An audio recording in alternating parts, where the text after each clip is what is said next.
Good morning students.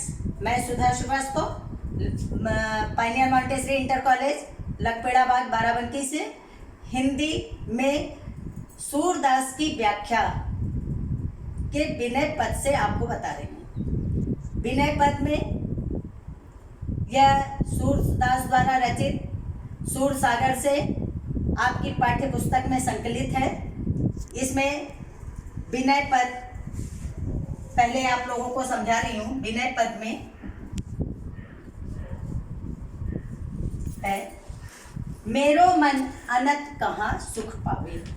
यहाँ पे सूरदास जी ने अपने मन की स्थिति को व्यक्त किया है। कहा है मेरा मन जो है अन्यत्र, अनत मतलब दूसरे स्थान पर, अन्यत्र कहाँ सुख पाएगा। अब यहाँ पे दृष्टांत दिया है, जैसे उड़ जहाज को पक्षी फिर जहाज पर आवे। जैसे कि समुद्र में, समुद्री जहाज में बैठा हुआ पक्षी जो है बार बार भ्रमण करता है कि और चारों ओर उसको जल ही जल दिखाई देता है, तो कहीं आश्रय नहीं मिलता है, तो आश्रय के लिए पुनः उसी जहाज पर आता है। उसी प्रकार मेरा मन भी जो है वो अन्य देवती देवताओं की आराधना में लिप्त होता है, लगता है, और वहाँ सुख शांति की खोज करता है, लेकिन वहाँ पर कहीं उसको सुख शांति नहीं मिलती, कहीं आश्रय नहीं मिलता है। पुनः अपने श्री कृष्ण को आराध्य मानते हुए सूरदास जी ने लिखा है कि पुनः उन्हीं की शरण में मेरा मन आता है। अगला है आगे, कमल नयन को छाड़ी महात्म और देव को ध्यावे। कहते हैं कमल के सदृश नेत्र वाले श्री कृष्ण को त्याग कर मेरा मन अन्यत्र दूसरे देवी देवता की आराधना में जाता है, तो वहाँ पर उसको कहीं भी आश्रय नहीं मिलता है।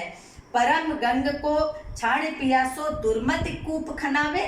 आगे उन्होंने उदाहरण दिया है कि जहाँ परम पवित्र गंगा प्रवाहित हो रही है और एक प्यासा व्यक्ति गंगा के किनारे खड़ा है और कुएं को खोदने का प्रयास कर रहा है, तो ऐसा तो व्यक्ति मूर्ख ही होगा जो कि प्यासा है और गंगा पवित्र नदी प्रवाहित हो रही है, उसको त्याग कर कुएं को खोदने के बारे में सोच रहा है, तो व्यर्थ की का परिश्रम कर रहा है।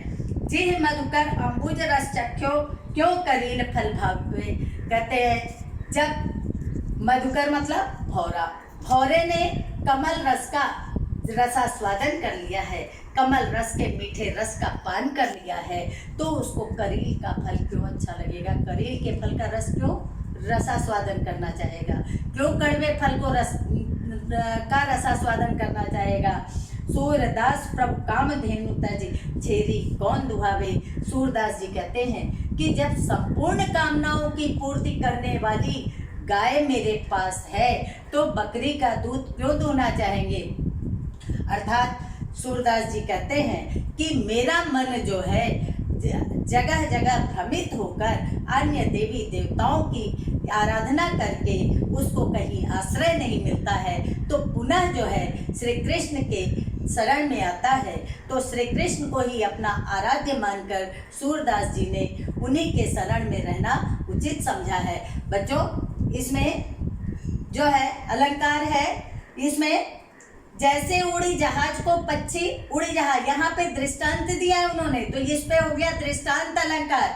और फिर कमल नयन को छाणी महात्म, कमल नयन पे यहाँ पर उपमा अलंकार आ गया, कमल के सदृश नेत्र वाले श्री कृष्ण, यहाँ पर उपमा अलंकार आ गया।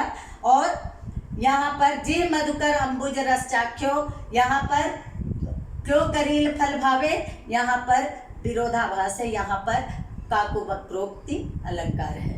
तो यहाँ पर काव्य सौंदर्य बच्चों आप लोगों को समझा दे रहे हैं हम। काव्य सौंदर्य ऐसे लिखिएगा, काव्य सौंदर्य। इसमें श्री कृष्ण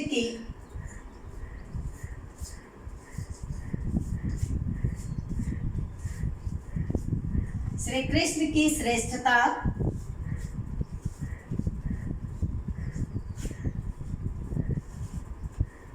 और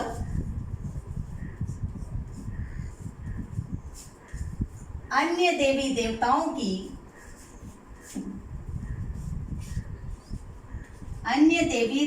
की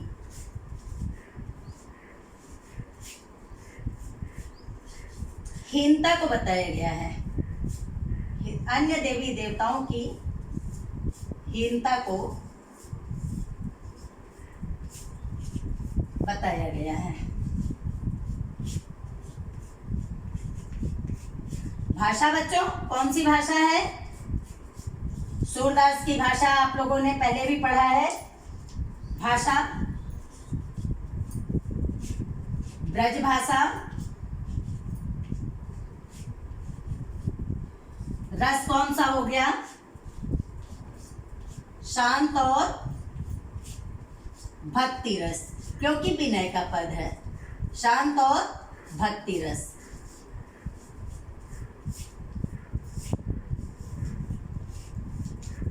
उसके बाद छंद, छंद में हो गया गेय पद,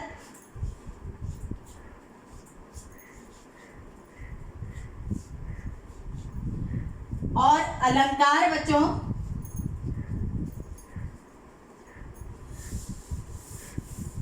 अलंकार यहां पे लिख देना है। अलंकार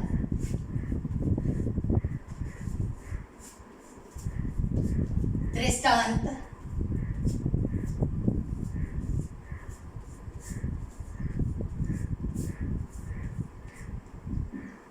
उपमा,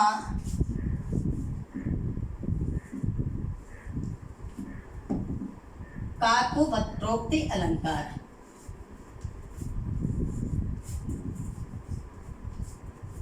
वक्रोक्ति अलंकार ये आपके काव्यगत सौंदर्य में इसमें आ गया। ये बच्चों काव्य सौंदर्य आप लोग इस तरह से लिखिएगा। उसके बाद एक पद और पढ़ा दे रहे हैं हम आप लोगों को, वो भी समझ लीजिए।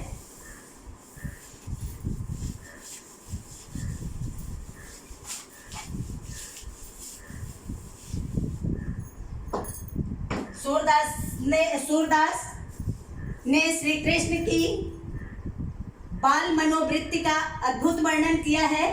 तो अगला पद जो है बाल मनोवृत्ति से संबंधित है, ये भी सूरदास जी का ही है और सूरसागर काव्य संग्रह से संकलित है।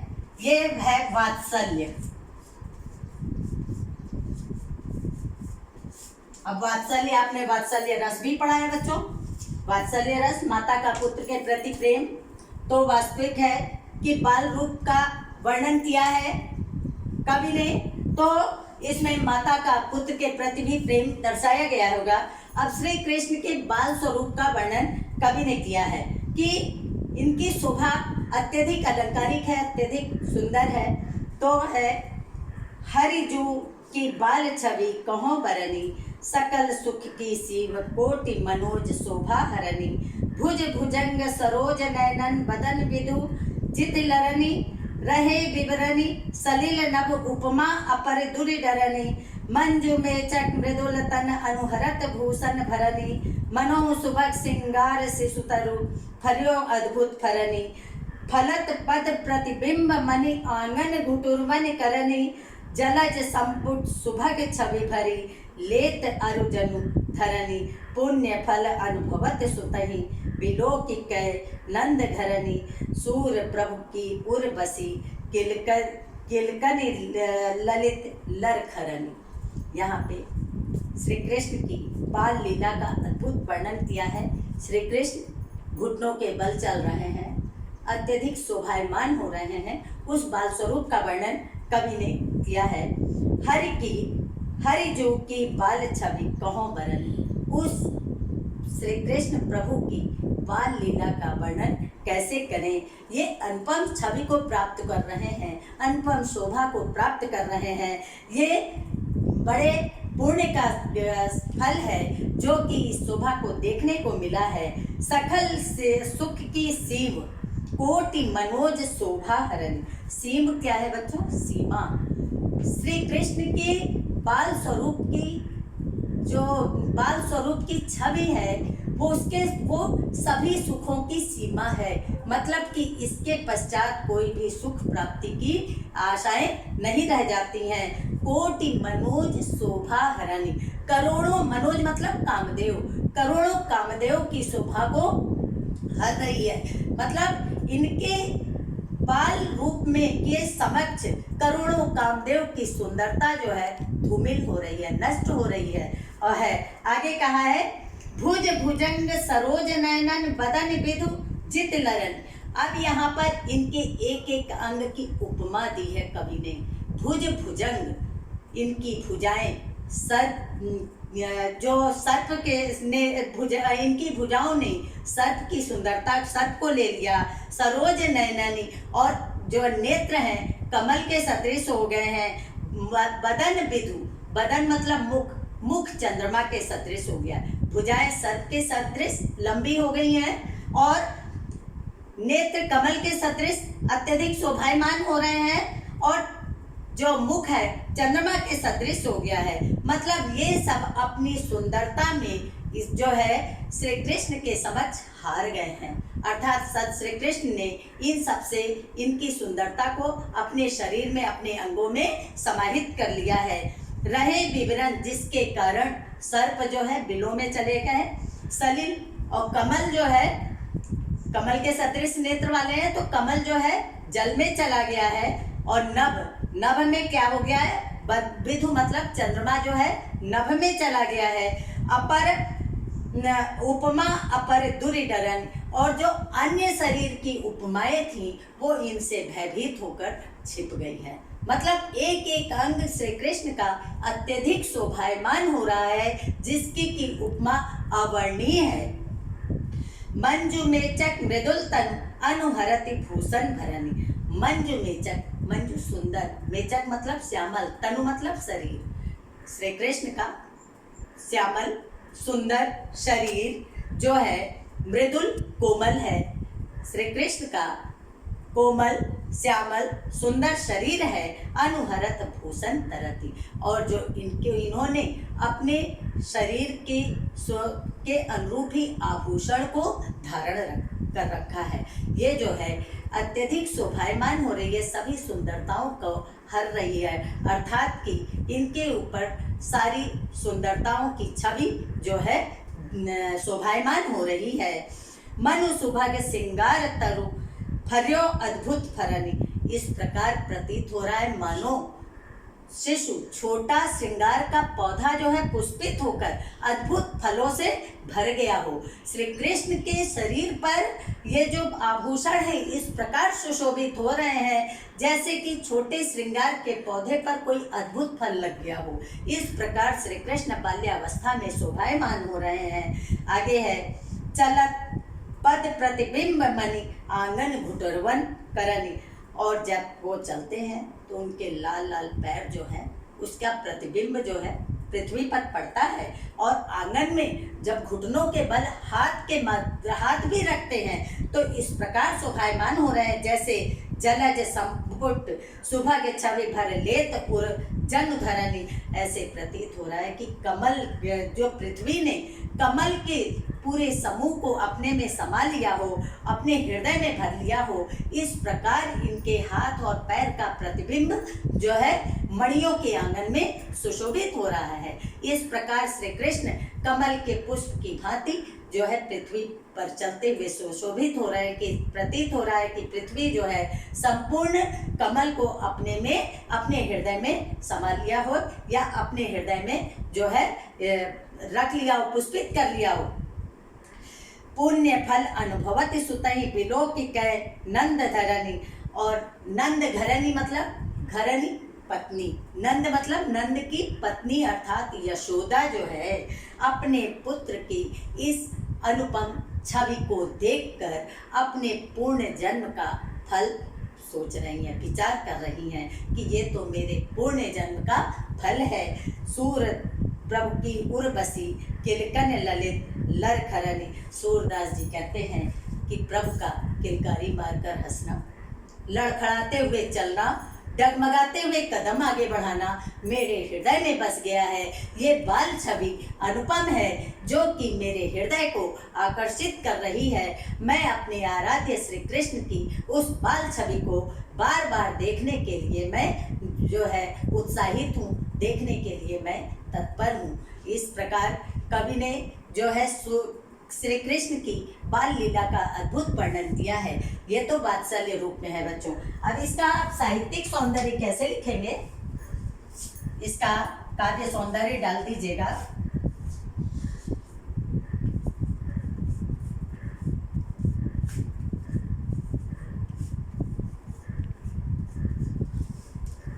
काव्य सौंदर्य में श्री कृष्ण की बाल लीला का अद्भुत वर्णन किया गया है।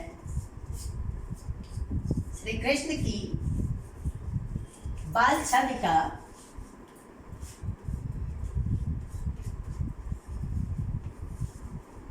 का अद्भुत वर्णन किया गया है।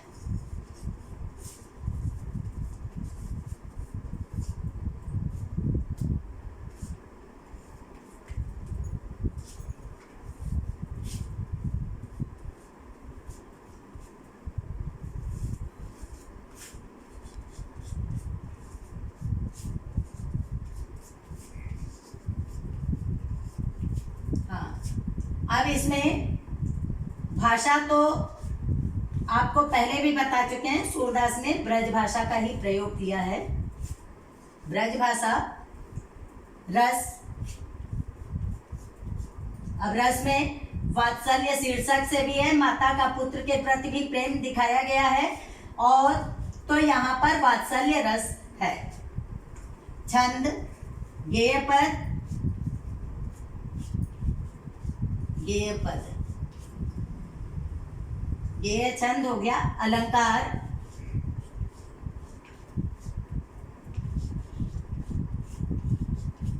उपमा, उत्प्रेक्षा,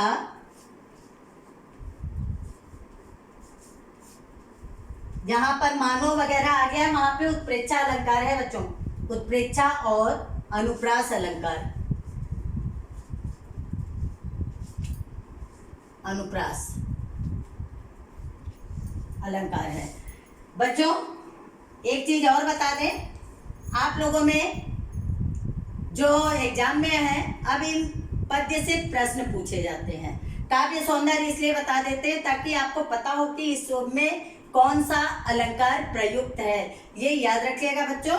और इसको अच्छी तरह से ये व्याख्या लिखकर हमको दिखा दीजिएगा। धन्यवाद बच्चों।